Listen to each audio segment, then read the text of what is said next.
Luca Nation, episode 670 of Lucas Tigers and Bronze, little Friday evening edition. We'll try to keep it a little on the shorter end.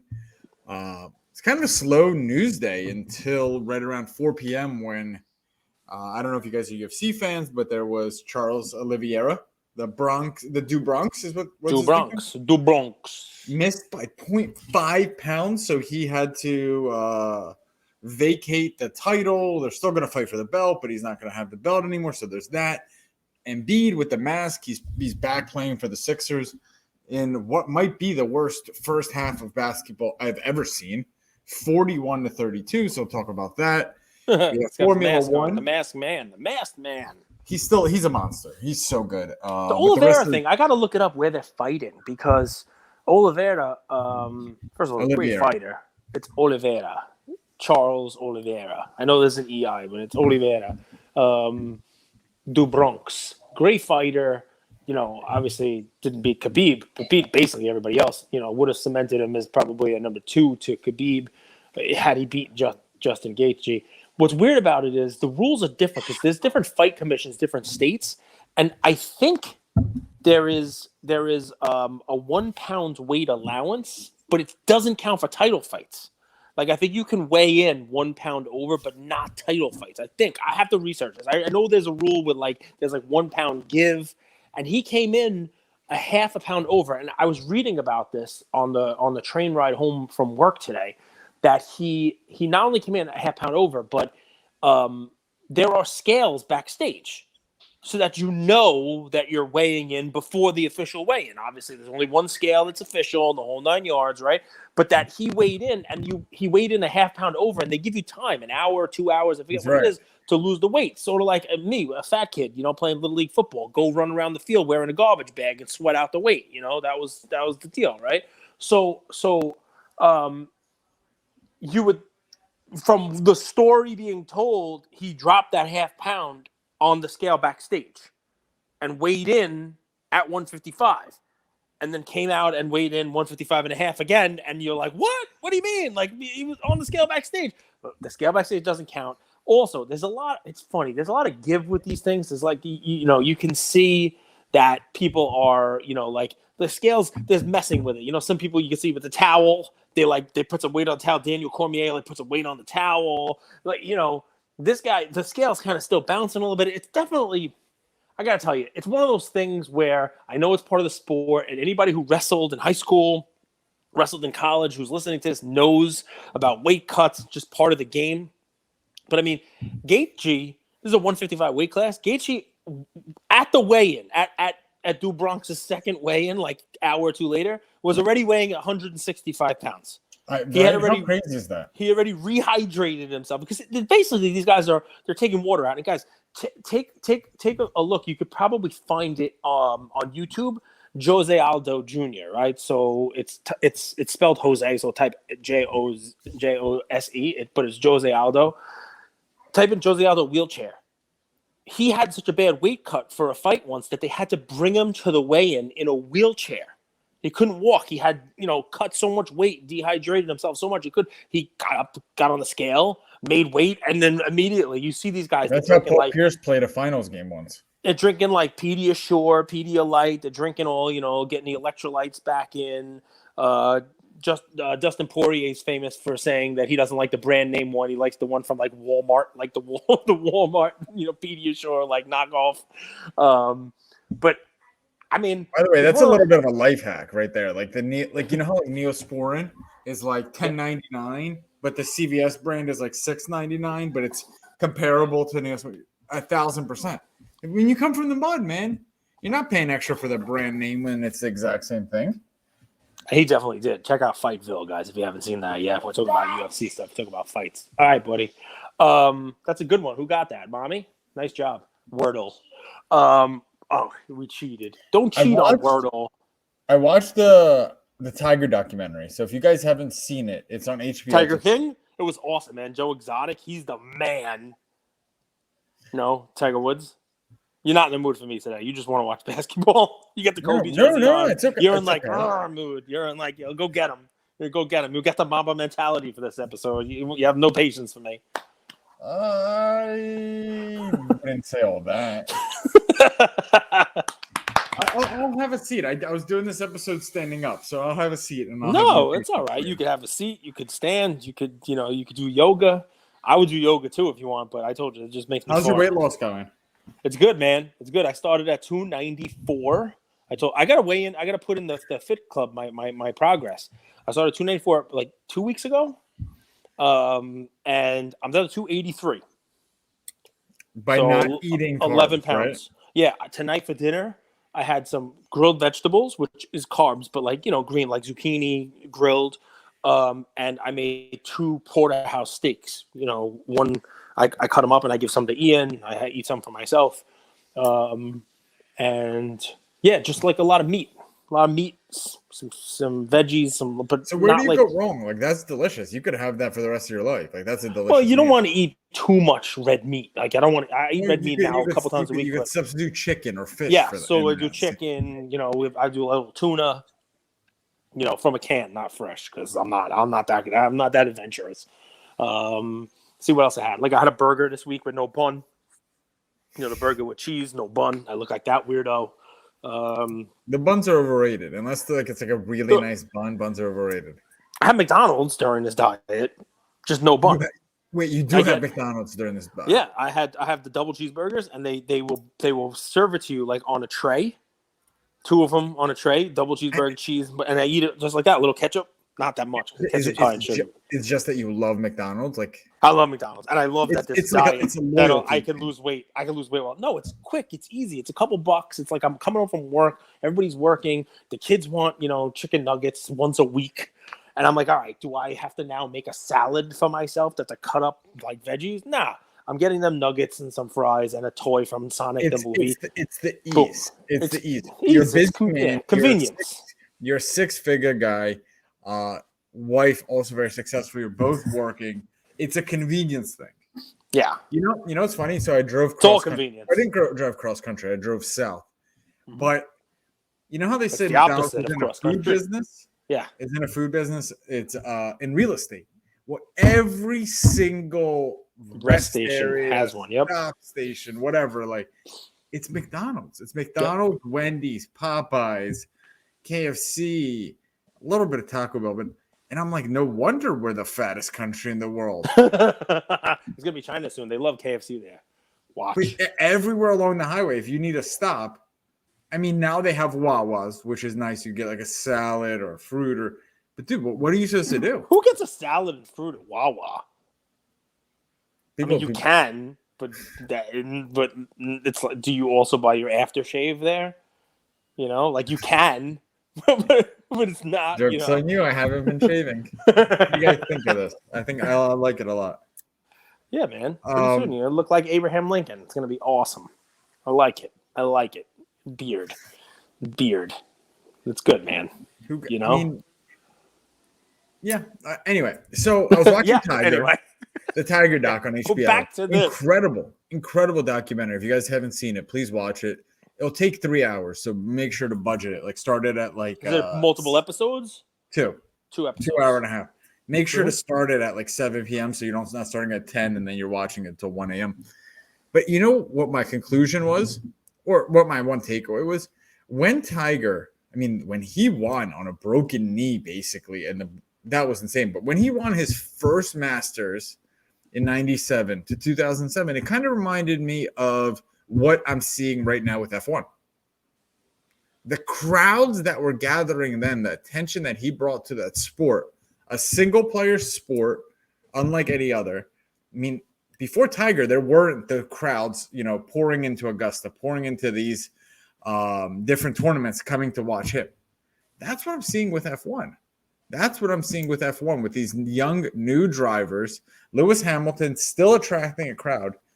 But dude, you look at the Miami F1 this weekend. Where did that come from, Gage? Where did F1 come from to the point where these tickets are now more than the Super Bowl? I don't know, man. I honestly don't know what the answer is to it. It's an interesting sport. It was one of those sports that people could watch during COVID. You know what I mean? But that's not the answer because you could also watch the Korean Baseball League, and that clearly is not something that took off in America. I don't see Topps making any cards of it, but they were playing late at night.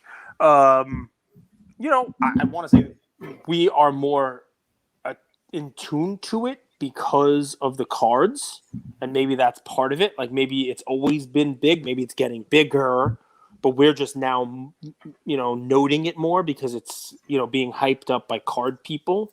Because no one I speak to outside of cards, with the exception of the very Italian family down the block that loves Ferrari, knows anything Your about generation F1. isn't, but that's what I think was interesting about Tiger is he brought with him a younger demo to watch golf, right? That was the interesting part. And yeah, it's not maybe your generation. Are you guys? Are you boomers? No, you're not baby boomer. No. What generation are you, Cage? Are you a millennial? No. X or Y, one of those letters. I never bought into that bullshit.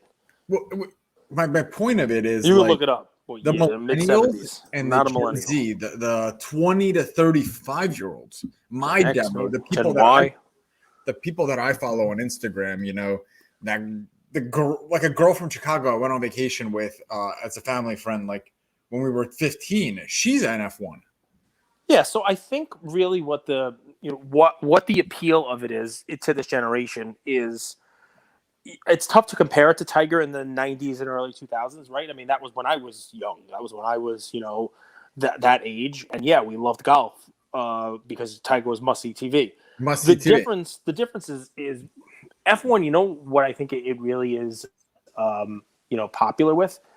The show me culture, the fake it till you make it, Anna Delvey, I'm Instagram famous, Tinder swindler, I get to post pictures. Racing has always been money.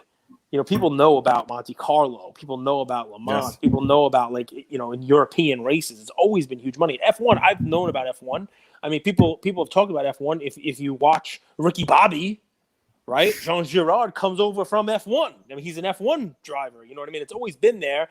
And I think it was, Ashley Judd was dating an F1 driver. Like, it's always been known. Like, the F1 is big money. There's big companies in it and all whole deal. But it was basically European. But the one thing people knew about it was money, right? Like, I'd never heard of a G5 or later a G6 until rappers started to claim that they were in their own. They had their own G6. I didn't know what a Maybach was, right? It's just a fancy Mercedes until people started rapping about it, right? And, I didn't know about a lot of things because I'm old until people started posting about it. People started, making this, Instagram, influencer. Here you go. I'm famous because I'm famous. And it makes sense for that crowd to gravitate to F1 stateside because all you're going to get out of it is who's paying $3,000 for a carbonara pasta meal in Miami that's sold out, right? Who's where, who's at the fancy event, who's at the after party. And let me not completely shit on it too much. F1 right now has something that football and basketball have and no other sport have. Do you know what that is? There's a reason I believe that football and basketball, from a hobby perspective and from an overall sport perspective, are the most successful ones. And baseball is not. I think it's because the individual players' Instagram profiles have huge followings. That's part of it. But right now, you can make an argument. Tennis, maybe, but tennis just doesn't have the following, but it's definitely more popular. We can talk about tennis today because your boy Nadal lost to your other boy, and I want you to talk about your 19-year-old Spanish guy who beat him today after having He beat him today? He beat him in 3 sets in the quarters. He's going to the semis in the Madrid Open. He's got to play Djokovic next after beating Nadal, his hero. And the dude twisted his ankle in the second series, had a horrible second series, came back and beat him in the 3rd set. Anyway, we could talk about tennis in a second. I actually watched that today because you told me to look out for this 19-year-old. He looks like a 19-year-old Nadal. Like, he's the next Nadal. But anyway, go ahead. Point being, you can make the argument about tennis. Here's the thing. You rarely get to be the generation that watches the GOAT, especially when there have been GOATs before you. right? And I can say I watched the GOAT play with Michael Jordan, but there are people who claim they're watching the GOAT now with LeBron James. Fair. And that's bringing basketball to the fore. It's, I believe being able to watch LeBron, still an active player, still there, is a huge thing for the NBA because he's a bankable star. It's also bankable from an investment perspective, not just for the league, but from a hobby perspective. It doesn't make a difference. You put LeBron in something, people are going to buy it. People are going to buy the LeBron cards. People are buying LeBron Panini NFTs. People will buy it. It doesn't make a difference because LeBron's in it. He's investable. He is bankable. Football. Undisputed, Tom Brady is the GOAT, and he's still currently playing, right? You can make an argument. I love Joe Montana. You name it, the whole deal. But Tom Brady is the best to ever do it. I hate it. He came out with a video this week and said that the Tuck rule is probably a fumble. I hate it even more. Shut up. So, but he's a GOAT, and football and basketball are popular now. F1 has that because you can make arguments one way or the other. Schumacher, I like Niki Lauda, but he's probably the bottom of the top 10. Lewis Hamilton's record, you put it against anybody who's ever done it, and he has the GOAT argument. He just does. Still adding to it, or potentially can add to it. Which these guys have. LeBron won a year and a half ago. Brady won a year ago. So yes, you have the ability to watch history in the making, the greatest to ever do it, potentially build on their legacy. I think that does help F1. And that's as much on the athlete as it is on the organization to market it as such. And here's where I tie it right back to how you started. Golf had that with Tiger, all right? Golf lost that when they lost Tiger, right? There was a period of time where it was Dustin Johnson and Rory McIlroy and, who's it going to be? El Nino. I mean, and it was a rudderless thing. For a second. You need Tiger. You need Tiger. You don't have Tiger. Basketball's going to lose LeBron. Which one of these young guys is going to be that guy? And it might not be anyone. And what will basketball do to navigate that, right? Baseball has been that. Every couple years, you're like, whoa, it's going to be Trout. Is it Ohtani now? I mean, he had a hell of a game yesterday. We should talk about that. The dude, gave up no hits, 11 strikeouts, and hit 2 balls off the wall himself in Fenway. I mean, he just basically put on a show in Fenway like they've never seen in 100 whatever years the stadium's been standing. The only problem is the balls didn't go over the fence. They hit the fence, but still, But point being, F1 has that. They have this huge following now. Can they sustain that? I don't think Hamilton wins this year. I think that his team has already said, the cars are not where they need to be, and we're just going to let it run. A couple guys have a hell of a lead on them. It might be a year that he is not going to be in the running for the overall championship. That said, I think that you add all of that together, the influencer stuff, the ease of taking pictures, hey, I'm going to Miami. This is the cool hot spot to be. This is Ibiza, with cars. There you go, right? Whether it lasts, I don't know. On that note, not a play. We talk about F1, so I'm going to think okay, basketball cards took off. WNBA kind of followed. How much were WNBA cards? Is there any women drivers that were really successful? Take a look at this one card. I haven't done research on it, but it's the 1989-1990 TG Racing Masters. Lee Petty, Louise Smith, Janet Guthrie, Leela Lombardi. I know I'm butchering it. It's all on a card. It's like $1 card. It's just, what's that? That's a 33-year card. $2. Really cool looking card. It's like a Racers All card. It's actually only on Beckett. I couldn't find it on eBay. 1989-1990 TG Racing Masters of Racing, card number 171. Like a $1 card. If you guys want to take a look at it. Kind of interesting. It's cool stuff, man. It's definitely cool stuff. So F1's crazy this year. Soccer's this year, right? And we got the World Cup end of the year. It's gonna be some interesting stuff. Definitely some interesting stuff to talk about, But you know how it works. Like selling may go away. You've heard that in stocks, right? So before World Cup comes around, there has to be a little bit of 3 to 4 months of lack of liquidity, not a lot of movement in cards, stocks. People are selling off, so it's dropping the prices. I wouldn't be jittery in this time. I really wouldn't. I wouldn't worry too much about markets in this time either. I would use this opportunity to you reap what you sow. Oh, explain, elaborate. Elaborate. I mean, there's a parable of the sower. Have you ever? I've talked about this, but like you reap what you sow. So when your investment portfolio might not be doing well, you might not be reaping the benefits of your cards going up or your crypto going up or your NFTs. Plant other seeds. Whether that's network and meet new people through the internet and just schedule 15-20 minute kind of just like, hey, let's get to know each other on Zoom. Go to shows. Meet some people, set up, meet some people, go. By the way, let's spend 10 minutes on this because this is, I want you to keep going. This is the good vibes portion of the show, right? You think this is because good I think it is. I think I'm going to steer you into continuing with the good vibes and going even a step further, right? Because it is you reap what you sow. That does not necessarily mean make some good card purchases now, right?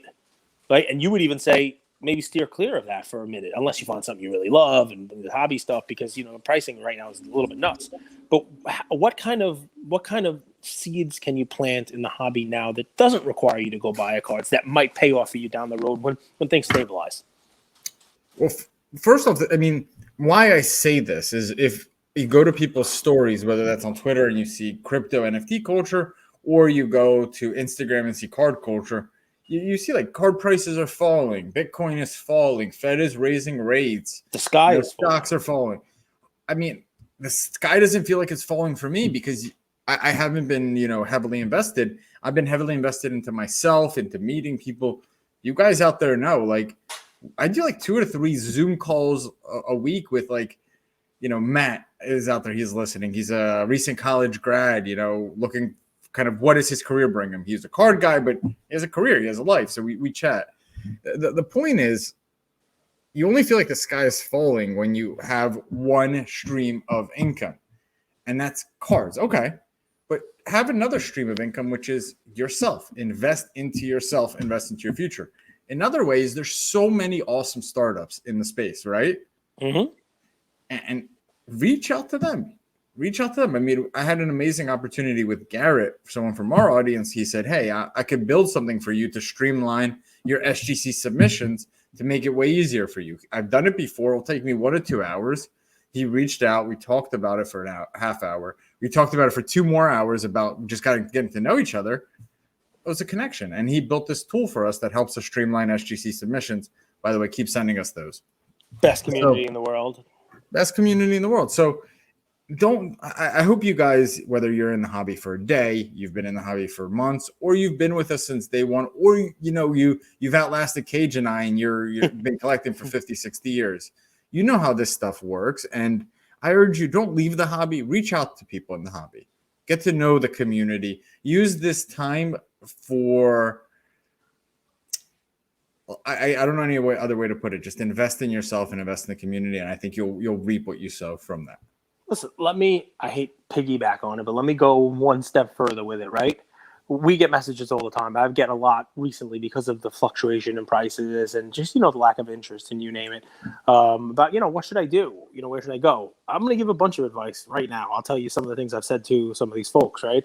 Number one is, what is it that you loved when you first got into the hobby? Right? What is it you loved when you collected as a kid? What is it you love now? Are you a Yankee fan? Or are you a Red Sox fan? Do you love Kobe? A while back, and I don't know, they're probably worth less than what I gave, but I loved it. I'm not a huge Kobe fan, but Andrew and I had a nice conversation 50, 100 episodes ago about how game used was going away and how game used cards, you just don't see it anymore unless it's flawless and you're paying $20,000 a case. And how Kobe's jerseys, you see Ken Golden holding one up that's going to sell for probably 7 figures, right? Nobody's cutting up a Kobe jersey for a card, but they did it already. Maybe can't afford a Kobe auto, but there are a ton of Kobe cards that could be had at the time I give the play $30, $40. Topps cards, Panini cards, you name it, like licensed cards. And I bought a whole bunch of them. You could do that, right? If your guy is Mike Trout, buy some game used, buy some rookies that are not his most expensive ones. Find a collection for yourself. But then even better, forget about and those, by the way, shouldn't cost a ton of money. That's not, because you don't want to be doing it and losing money in the whole deal. And if it turns out to be something that makes money, great. But here's the other thing. There are people who were in this hobby before the boom and will be here throughout any types of ups, downs, you name it, right? And I would tell you to look for that type of hobby content and add some of it, right? So it doesn't even include us because we were here, in the boom here. But Andrew's been around. I've obviously collected cards for quite some time. I'd like for you to stick with us, keep listening to us. But if you're feeling down, I feel like it is reassuring to hear from folks who will be here in 6 months, in a year. We've done 670 episodes. I dare you to try to find 4 combined content people in the hobby that have done that together. So we're not going anywhere. But dare I say, go take a look at some of the content that's out there. If it's a Friday night and you finish listening to us, check out the guys at the crossover. They're going to be doing that every Friday night. I mean, the Suns game will probably make it late tonight, but they're going to be talking. And, you might not have to listen to the whole 3, 4, or 6 hours that they go, but there's a lot of good stuff in there, and the chat's fun, and you can talk to people in the chat. You troll like I do, or listen to these guys, maybe get some ideas, or just feel like you're part of a community. Reach out to us. We'll put you in a chat group. This way, you can find people who might be thinking about the same thing as you. Maybe somebody you could trade with. Maybe someone you can share your stuff with. Go get to know someone you guys might not like too. That'd be good too. Those are the best. When I was like, I love the messages. Was like, I initially hated you. I thought you were so XYZ, but I've really got to know you, and I see you. You have a few good points here, but I disagree with this. I love those messages. But I mean, like, think about all the content that's out there, right? Like, go check out the Reckless family. They do that hobby school. That's fun. They get a lawyer on, they get somebody on, they get the whole family doing it. They're making jokes. They're usually giving away stuff for free. And there's plenty of giveaways and plenty of freebie. And, you could always, we always do that also. Feel like you're a part of it that way. Get on Whatnot any night this week while they're doing the flawless thing. And there's 2,000 people on. Message Shywave Vlogs and explain to him how this Whatnot giveaway works. he's funny, man. Yeah, message him that. I mean, check out his content. Go make sure you're following Lamine James. This way, every day, at least once, sometimes 7 times a day, you'll get a funny hobby meme that'll give you something to smile at. Content there. Dude, his Blez meme is hilarious. Yeah, I mean, he has some fun stuff. But the point is, and you can find your own. And I'm leaving out a lot of people, right? Car Collector 2's been here forever. Shot Mealy Pops. Say what you want about what happened with the Pokemon thing. I don't know if we'll ever find out what happened with the Pokemon G.I. Joe.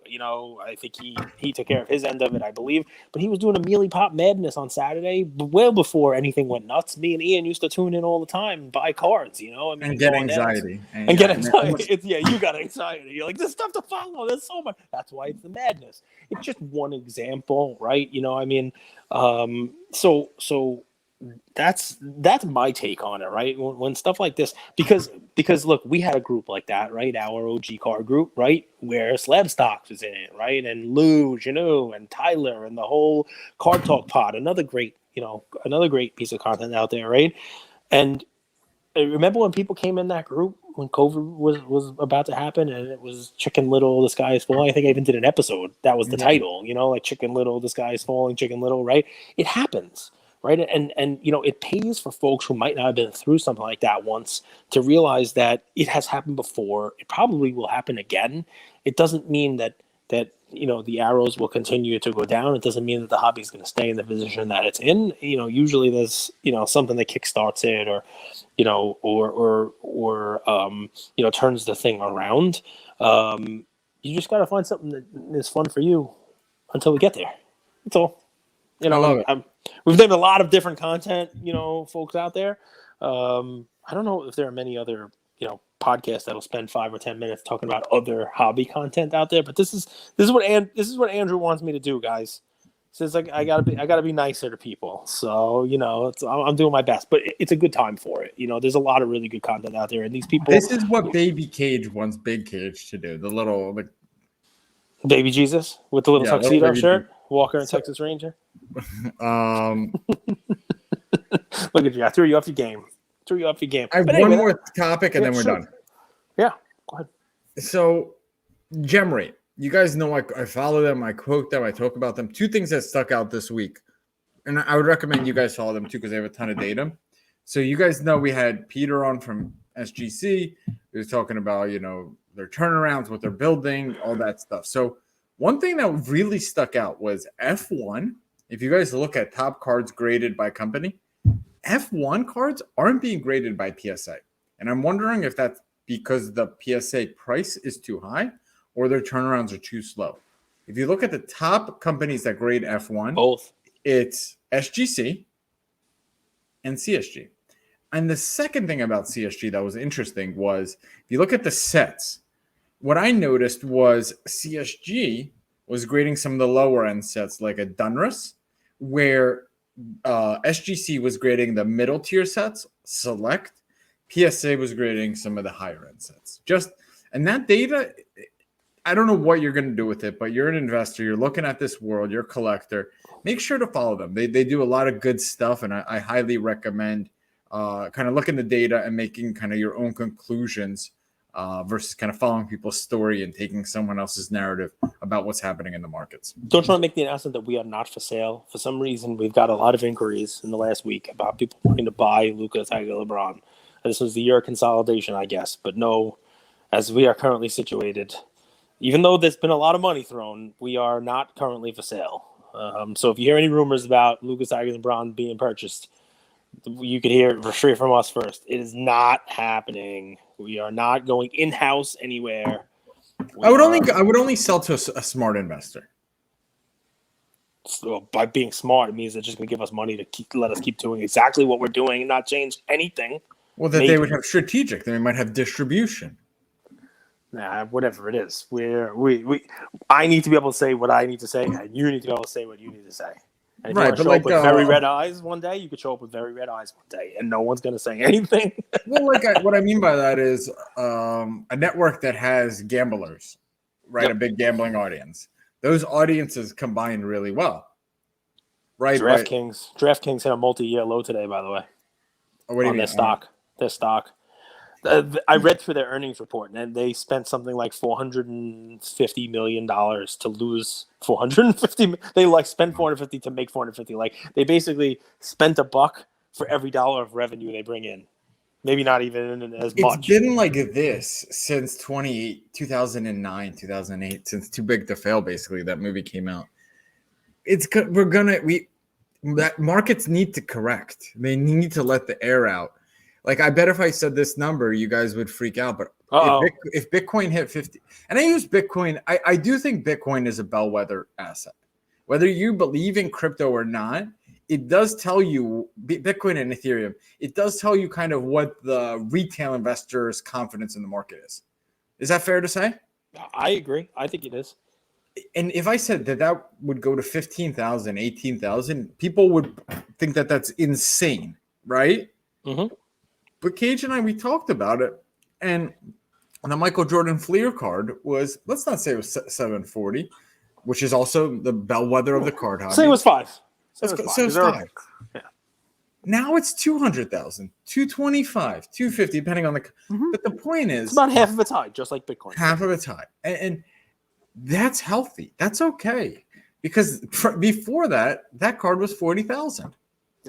Before that, Bitcoin was just a few years ago was at 10,000, 8,000. I think when COVID hit, it went to 7,000. So keep these things into perspective. Don't over leverage. Zoom out and have the full picture in mind, and realize that if over a 3-year period it goes 7,000 to 60,000 to 18,000, yeah, those peaks and valleys are insane if you're riding it. But 7,000 to 18,000 is over 100% return. Yeah. I mean, nothing wrong with that. I mean, hopefully you didn't buy at 69 and you're now seeing at 18. That's the bad thing. Well, that's where it gets interesting. It's because when people see runs, they try to catch onto that moving train and they get bloody. And that's where it gets, if it's dead or, they max out a credit card or they borrow money from a friend or family, that's where it gets a little bit scary. So I hope you enjoy the tone and tenor of the episode. I don't know what games are being played today. You said it's an ugly game. I bet you, the Suns probably, move on. And, I think Miami eventually beats Philly, although with Embiid out there, it could be interesting. The games tomorrow, the real exciting ones, I want to see if Boston was a fluke or if Giannis, really goes to town on them. It's amazing that to escape Boston with a split, they needed basically their best shooting performance in the history of the franchise, shooting all those threes, right? So we'll see what happens. So, Cage, what do you think the line is for tomorrow's game? Bucks, Celtics. Bucks are at home. I mean, if I had to guess, I'd say Milwaukee -3. Do you feel that that's a little disrespectful? No, I think as a bettor, I would love it because it's Milwaukee finally coming home. I think they're the better team. They should have had home court advantage if not for that bullshit trying to avoid the Nets thing that gave the Celtics home court advantage. But really what's going on there is it's recency bias. That line would probably be -6 if not for the fact that the Celtics just smacked them. So people are moving that line. It's not Vegas moving. You know how this works, right? It's Vegas is setting a line, but then they have to basically hedge the bets against what money's coming in. And it would make sense for money to come in on the Celtics if people watch game 2 and like, wow, the Bucks are no match for the Celtics. I would be looking at the Bucks. Warriors, Grizz, what do you think the line is for that game? Warriors also coming home. So it's funny that I think the better teams, I forget that they were on the road for the start. Almost right? identical scenarios, yeah, right? I mean, it's a funny thing, right? Although proven veteran teams on the road, a lower seed versus young up-and-coming teams. The difference is that in the Milwaukee-Boston series, neither game was close. So it's tough to get a read on them because the Bucks pulled away in game 1 and the Celtics pulled away in game 2. Whereas in the Memphis Warriors series, both games were very close at the end. And either team could have won both games. Memphis could be up 2-0. Golden State could be up 2-0. It winds up being a split. So I would imagine the spread is probably close just because those games were close one way or the other. So I would imagine Golden State -2, 7. Wow. See, so that's I would go the other way with that one, right? Not that I think. Look, so I wouldn't bet that game because I could see the Warriors just blowing them out. I could, especially because Brooks is out for game 3. You saw that, right? Brooks is garbage. I know they're actually better without him. I agree. There's been a lot of that narrative this season. And your team being better without, you name it. But it's interesting. Those will be fun games to watch and very, very pivotal game 3s. Because then you have a game 4 at home. If the home court team is maybe win game 3 at home, they can go up 3-1, which is a very tough thing to come back from. Even though you have home court and the whole deal, it's tough to come back from 3-1. I'm going to say the Grizz win tomorrow and the Bucks win tomorrow. I say Warriors and Bucks. Warriors, Bucks. But I said the Grizz were going to get swept, so now I say they're going to lose at 5. Not really. Not really. I think the Warriors are just a better team. I just do. I'm impressed with the Grizzlies. Do not get me wrong. I am impressed with the Grizzlies, but it's not often that you see a team that has no playoff experience. Literally none. No one on the team, any, against a team that has as much as the Warriors, and it be much of a competition. I'm not saying talent-wise. I mean, we can say talent. They're much closer on paper and real talent than they are. But in the playoffs, especially later on in the playoffs, when teams like that meet, usually that playoff experience will win the day. It'll carry the day. Games 5 through 7, I think they will. I think that's where it will be the differentiator. I think it's a 7-game series. Luca Nation, we love you. I'm going to catch the end of the Sixers Heat game. We're in the 4th quarter. And just before we hang up, reach out, guys. Reach out to us if you need anything. Reach out. We're here to chat. People have taken me up on that. I've said this in the last couple of episodes. Like, hey, I'm one of those guys who doesn't know where I'm going in the hobby right now. Let's talk. And I'll chat with you. I try to not go to sleep with any unread messages. It takes a while, but we try to read them all. Love you, Luca Nation. Thank you all for listening to another episode of Lucas, Tigers, and Bronzo My. I wanted to tell you about a new service that we have starting as of today, and I'm really, really excited to bring it to you guys. So, as a part of our partnership with SGC, we got 50 free submissions every single month, and many of you have taken advantage of that.